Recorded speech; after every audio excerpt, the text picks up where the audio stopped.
तो वेदर की बात करें तो हवाएं चल रही हैं नाजरीन और हाजरीन, और बादल भी हैं, लेकिन बादलों का मूड क्या है ये समझ नहीं आ रहा। चाह क्या रहे हैं कि ऐसे चक्कर लगाते रहेंगे कराची पे, या आपने अपना काम भी करना है? बादलों मतलब किस काम के लिए आए यार? हैं? ये उसी जबरदस्त है, न्यूज में इस तरह की न्यूज चलनी चाहिए कि मौसम का हाल बता रहा है तो ऐसे बादल का ना क्लियर नहीं है, क्या चाह रहे हैं, मौसम कंफ्यूज कर रहा है। What is going on? आज अंजुम साहब आ गए, वरना बड़ी देर हो जाती है फिर लेट हो जाते हैं। अंजुम साहब आप सही टाइम पे पहुंचे, क्योंकि मेरा ना अब जो है वो क्या कहते हैं उस तरफ जाने लगा था, वो क्या होता है रुझान, मूड और खबर। अजरा अस्सलाम वालेकुम, आपने वक्त दिया और सही आपने ज्वाइन कर लिया, वरना हम पता नहीं कहां से कहां निकल जाते हैं। हम केपीके की तरफ जा रहे थे और पता नहीं इधर हाँ ना भाई, अभी वरना देर हो गई। अच्छा, कैसे आप? ठीक ठाक है जी, वालेकुम सलाम, अल्लाह का शुक्र। मौसम कैसा है?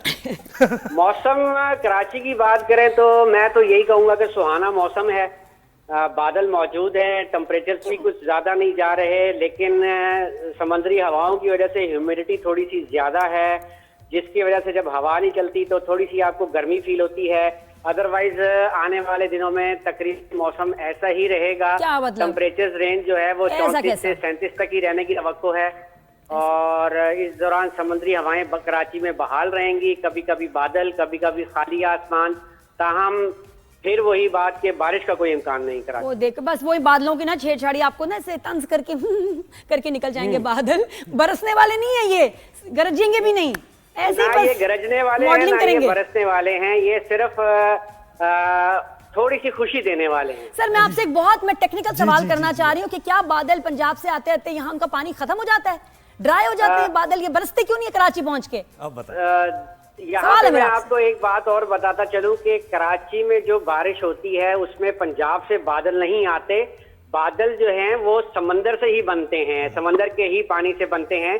बस ये है कि जब मगरिबी हवाओं का सिलसिला आता है तो जब अगर उसकी कोई डीप ट्रफ होती है तो कराची को कुछ ना कुछ मिल जाता है। तो वो ये समुद्र के रास्ते से भी कुछ चोरी कर रहा है, हमारे बादलों का पानी जो है कुछ चोरी कर रहा है समुद्र के रास्ते से। ये अजीब बात है, this is very strange sir.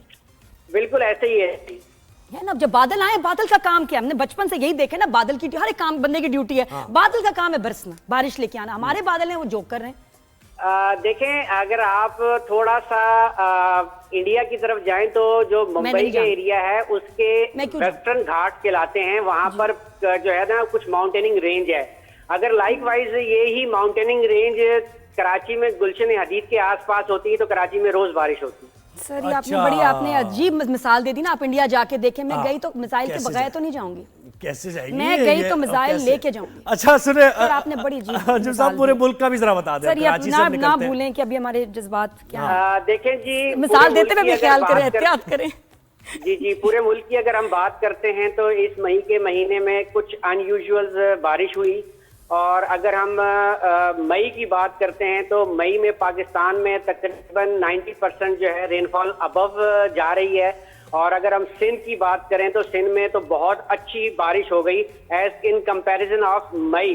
तो ये थोड़ी सी अनयूजुअल रेनफॉल हुई, जिनकी वजह से हमारे जो टेम्परेचर्स हैं वो भी नॉर्मल और नॉर्मल से कम रहे। अगर मैं सिंध की बात करता हूं तो सिंध का जो मैक्सिमम टेम्परेचर है पूरे सिंध का वो तकरीबन -1.03 डिग्री यानी कि 1.03 डिग्री सेंटीग्रेड मामूल से कम रहा है। अच्छा। तो हम आने वाले दिनों में जो ये मगरिबी हवाओं का सिलसिला मुल्क को बतदरीज मुतासिर कर रहा था, अब ये तकरीबन अगले 1 से 2 रोज तक मुल्क के इंतहाई शुमाली इलाकों में कहीं इक्का दुक्का रेनफॉल देगा। उसके बाद ये सिस्टम खत्म हो रहा है, तो उम्मीद इस बात की है कि आने वाले 4 से 5 रोज के दौरान जो है वो मुल्क के अक्सर मैदानी इलाकों के जो दर्जे हरारत हैं वो बढ़ेंगे।